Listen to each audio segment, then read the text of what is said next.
ஆண்டவரும் இரட்சகருமாயிருக்கிற இயேசு கிறிஸ்துவின் நாமத்தில் உங்களை அன்போடு கூட வாழ்த்துகிறேன். இந்த காலை வேளையில தேவன் உங்களை ஆசீர்வதிப்பாராக. இன்றைய வேத வசனம், முதலாவது தேவனுடைய ராஜ்யத்தையும் அவருடைய நீதியும் தேடுங்கள், அப்பொழுது இவைகளெல்லாம் உங்களுக்கு கூட கொடுக்கப்படும். மத்தேயு 6ஆம் அதிகாரம் 33வது வசனம். பிரியமான கர்த்தருடைய ஜனங்களே, நாம் முதலாவதாக தேவனுடைய ராஜ்யத்தை தேடும்போது அவருடைய வார்த்தைகள் நீதியாய் இருக்கிறது என்று சங்கீதத்திலே வாசிக்கிறோம். இப்போ தேவனுடைய நீதி என்பது அவருடைய வார்த்தை, தேவனுடைய ராஜ்யம் என்பது அவருடைய சமூகம், அவருடைய சபை, அவருடைய பிரசன்னம்.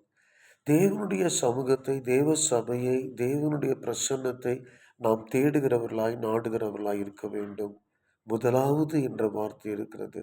இந்த உலகத்தின் காரியங்களை தேடுவதை காட்டிலும் முதலாவது தேவனுடைய ராஜ்யத்தையும் அவருடைய நீதியாகி அவருடைய வசனத்தை நாம் தேடும்போது நம்முடைய வாழ்க்கை ஆசீர்வாதமாக இருக்கும். அப்பொழுது இவைகள் எல்லாம் உங்களுக்கு கூட கொடுக்கப்படும் என்று சொல்லுகிறார். இவைகள் எல்லாம் என்றால் என்ன? நாம் அனுபவிக்க வேண்டிய பணம், ஆடை, உணவு, தேவையான எல்லா விதமான உலக பிரகாரமான ஆசீர்வாதங்களையும் இவைகள் எல்லாம் என்று கர்த்தர் சொல்லுகிறார். உங்களுக்கு கூட கொடுப்பேன் என்று சொல்லுகிறார். பிரியமானவர்களே, ஆகவே எண்ணத்தை உண்போம், எண்ணத்தை உடுப்போம் என்று நீங்கள் உங்கள் சரீரங்களுக்காக கவலைப்படாதபடிக்கு நீங்கள் முதலாவது தேவனுடைய ராஜ்யத்தினுடைய நீதியும் தேடுங்கள். அப்பொழுது இந்த உலகத்திற்கு நீங்கள் தேவையான வேலையோ, வருமானமோ, வீடோ, ஆகாரமோ, உடையோ எதுவாக இருந்தாலும் என் தேவன் உங்களுக்கு கூட கொடுப்பதாக வாக்கு கொடுத்திருக்கிறார். வாக்குரைத்த ஒரு உண்மையுள்ளவர். பிரியமானவர்களே, முதலாவது தேவனுக்கு முக்கியத்துவம் கொடுங்கள். முதலாவது தேவனுடைய வார்த்தைக்கு முக்கியத்துவம் கொடுங்கள். முதலாவது தேவனை தேடுகிறவர்களாக நீங்கள் இருங்கள். பின்பு இந்த உலக பிரகாரமான ஆசீர்வாதங்கள் எல்லாம் உங்களுக்கு கூட்டி தருவதற்கு அவர் வல்லவராக இருக்கிறார். பிரியமானவர்களே, கர்த்தருக்கு ஸ்தோத்திரம். தேவன் தாமே இந்த வார்த்தைகளை உங்களுக்கு ஆசீர்வதிப்பாராக. இன்றைய வேதாகம கேள்வி, நேபுகாத் நேச்சர் ராஜாவின் பிரதானிகளின் தலைவன் யார்?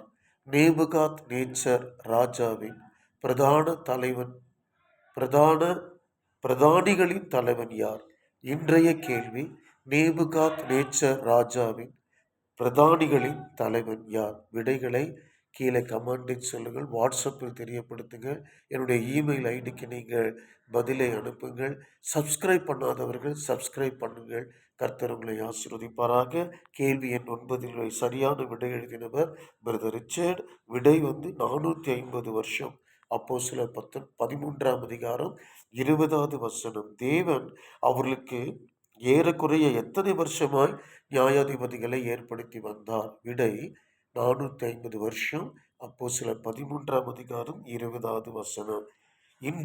இன்றைய வேதாகம கேள்வி 17, நேபுகாத் நேச்சார் ராஜாவின் பிரதானிகளின் தலைவன் யார்? விடைகளை நீங்கள் வசன ஆதாரத்தோடு, ரெஃபரன்ஸோடு கூட நீங்கள் எழுதுங்கள். பதிலை நான் எதிர்பார்க்கிறேன். உங்களுடைய ஜெப குறிப்புகளையும் விண்ணப்பங்களையும் எனக்கு தெரியப்படுத்துங்கள். சப்ஸ்கிரைப் பண்ணி எங்களுடைய ஊழியத்தை நீங்கள் தாங்குங்கள். கர்த்தர் உங்களை ஆசீர்வதிப்பார். நம்ம எல்லாரும் ஜெபிக்கலாம். பரலோக பிதாவே, எங்களை அளவில்லாமல் நேசிக்கிற அன்புள்ள தகப்பனே, இந்த காலை வேளைக்காய் நன்றியோடு ஸ்தோத்திரம் ராஜா. ஆண்டவரே, தேவ பிள்ளைகள், ஊழியக்காரர்கள் கடன் பிரச்சனைகளே, எத்தனையோ போராட்டங்களே, கண்ணீரில், வேதனையில், உடைக்காகவும் உணவுக்காகவும் பணத்திற்காகவும் பலவிதமான உலக பிரச்சனையினாலே கவலையுற்று எண்ணத்தை உண்போம், எண்ணத்தை குடிப்போம், என்ன செய்வோம் என்று கலங்கி போயிருக்கிறார்கள் அப்பா. அடியேனும் எங்கள் தேவ ஜனங்களும் ஆண்டவரே, முதலாவது உம்முடைய ராஜ்யத்தையும் உம்முடைய நீதியும் தேடுகிறவர்களாய், உம்மை தேடுகிற ஜனங்களாய் எங்களை மாற்றுங்களப்பா. உம்மை தேடுகிற இருதயம் வாழும். உம்மை தேடுகிறவர்கள் பிழைப்பார்கள். உம்மை தேடுகிறவர்களுக்கு ஒரு நன்மை குறைபடாது என்று வேதம் சொல்லுகிறதப்பா. தேவனை முதலாவது வைக்க, முதலாவது உம்முடைய ராஜ்யத்தை தேட, உம்முடைய நீதியை தேட, உம்முடைய வார்த்தைகளை தேட உணர்வுள்ள இருதயத்தை தாரும்.